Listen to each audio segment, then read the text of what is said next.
अस्सलाम वालेकुम students. Chapter number 23 about biotechnology हम पढ़ रहे थे।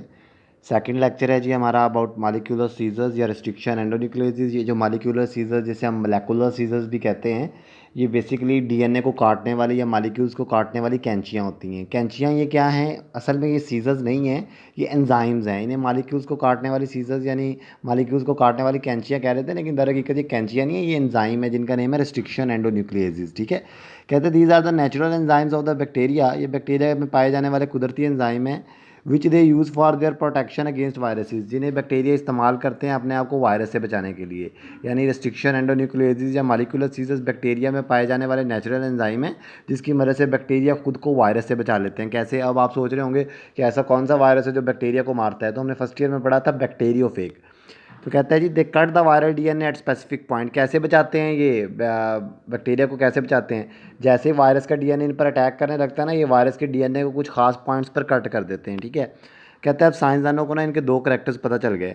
एक तो ये कि ये डीएनए को कट करते हैं, और देखें ये बैक्टीरिया के डीएनए को कुछ नहीं कहते, सिर्फ वायरस के डीएनए को कट करते हैं। इसका मतलब है ये डीएनए को कुछ खास पॉइंट्स पर ही कट करते हैं। ठीक है, डीएनए को कुछ खास पॉइंट पर। तो साइंसदानों को इनके दो करैक्टर्स पता चल गए। एक तो ये एंजाइम डीएनए को कट कर सकते हैं, और दूसरा खास पॉइंट पर कट कर सकते हैं, जिसकी वजह से मिल्टन ओ स्मिथ ने 1970 में रिस्ट्रिक्शन एंजाइम अलहदा किए, और उसने कहा जी इसे तो यूज़ करना चाहिए रिकम्बिनेंट डीएनए टेक्नोलॉजी में डीएनए को कट करने के लिए।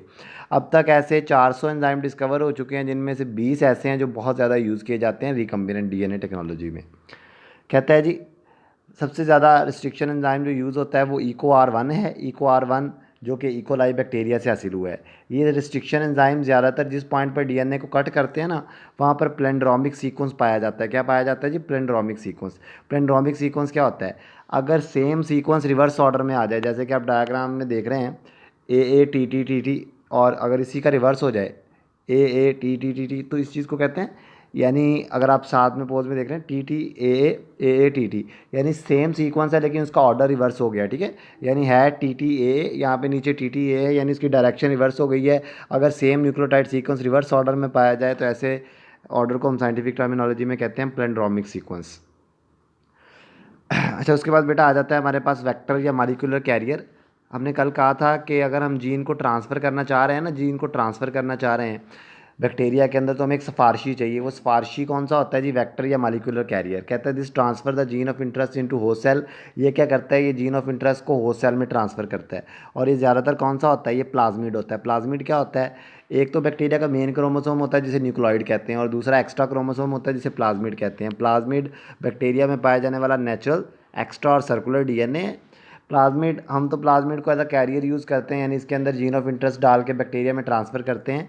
लेकिन कहता है प्लाज्मिड को अगर हम इसके अलावा देखें ना तो इसके अलावा कहता है जी प्लाज्मिड में ना, प्लाज्मिड बैक्टीरिया के लिए भी बड़े फ़ायदेमंद होता है। प्लाज्मिड बैक्टीरिया के लिए कैसे फ़ायदेमंद होता है? प्लाज्मिड के पास एंटीबायोटिक रेजिस्टेंस जीन होती है। फॉर एग्जांपल एक प्लाज्मिड है PSC101, जिसके पास एंटीबायोटिक रेजिस्टेंस जीन होती है टेट्रासाइक्लिन के लिए। और एक प्लाज्मिड है PBR322, इसके पास एंटीबायोटिक रेजिस्टेंस जीन होती है टेट्रासाइक्लिन के लिए भी और एम्पीसिलिन के लिए भी। ठीक है, तो जिस बैक्टीरिया के पास PSC101 होगा उस पर टेट्रासाइक्लिन असर नहीं करेगी, और जिसके पास PBR322 होगा उस पर टेट्रासाइक्लिन भी असर नहीं करेगी और एम्पीसिलिन भी असर नहीं करेगी। तो ये था बेटा आज का हमारा लेक्चर। अल्लाह हाफिज़, शुक्रिया।